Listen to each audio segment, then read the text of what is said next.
Good morning, Central Campus. Today is Thursday, November 19th. I'm Carly Grinstead, and here are your announcements.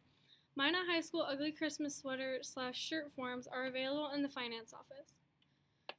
A 4-foot-tall mechanoid robot awaits you in the Central Campus library. If you would like to be a part of creating this robot, programming it, talking to it, and maybe even using it in a classroom assignment, come to the library and ask how you can help build a robot.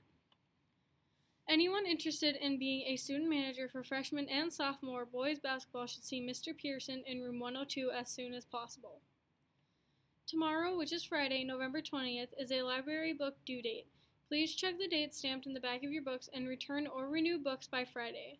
There are still 80 overdue books from the previous due date of October 9th.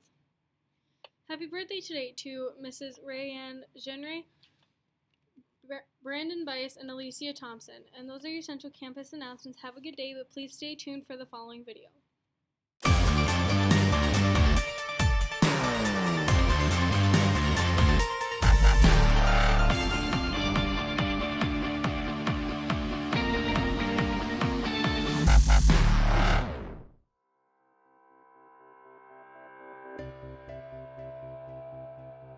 Hey, my name's Kevin Lau. I'm from Pleasanton, California. I'm known best for playing Manhattan basketball, D1. The thing a little different about me, though, is that I did it all with one hand. I was born like this. My umbilical cord was wrapped around my neck twice and took off my arm, but it saved my neck and it saved my life. And I joke around about how that was a good trade. I didn't actually even start playing basketball until I was in 7th grade. I was 12 years old.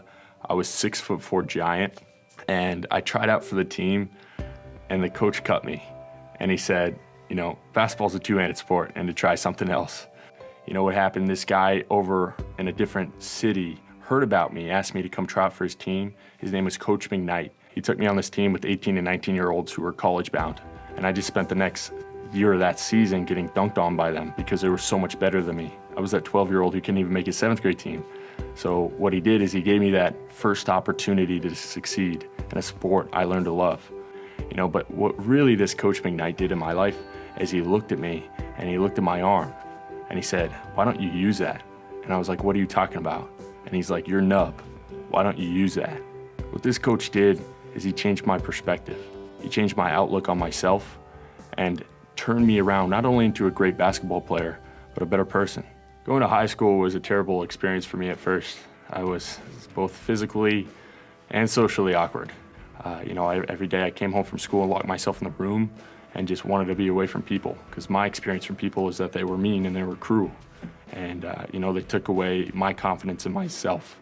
The one place that I felt safe, the one niche I had was on the basketball court. I just buried myself in basketball. That's all I did, because on the court I mattered and I was somebody. People depended on me to succeed. And everywhere else I was just, an insecure guy who got made fun of.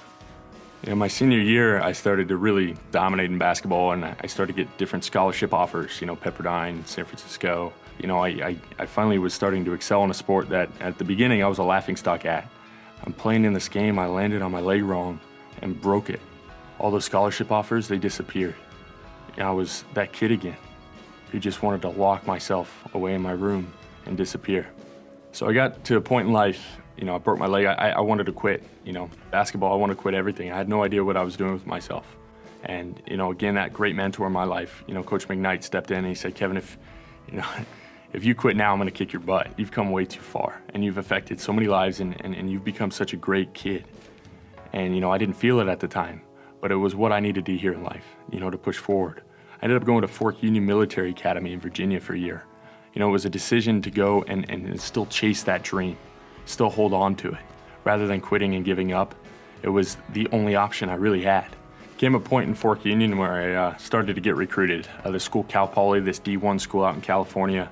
I drove to the school with my parents, and the whole coaching staff was lined up in the parking lot as I drove up. And we got out of the car and we walked up to the coaches, and the head coach was passing a phone back and forth with the assistants and yelling over this phone. And then when I walked up to shake his hand, he clicked the phone shut. And he's like, "I'm not going to beat around the bush." That was the athletic director. And the whole coaching staff just got fired. That was another blow. And I felt like everything I was working towards was just pushing against the mountain. I couldn't move. I mean, that maybe people were right. Maybe people knew that it couldn't be possible and that I couldn't do it. And I started questioning myself. I started questioning what I was doing. But I was reminded by people, thousands of people, who came up to me with children or different disabilities and told me that I was their pillar. I was their inspiration. I was their person that kept them moving. I was the person that made them believe when others told them they couldn't. I can't even tell you how many people in this world told me that I couldn't do it. I couldn't succeed, I couldn't play ball. But you know, I went on and I didn't quit.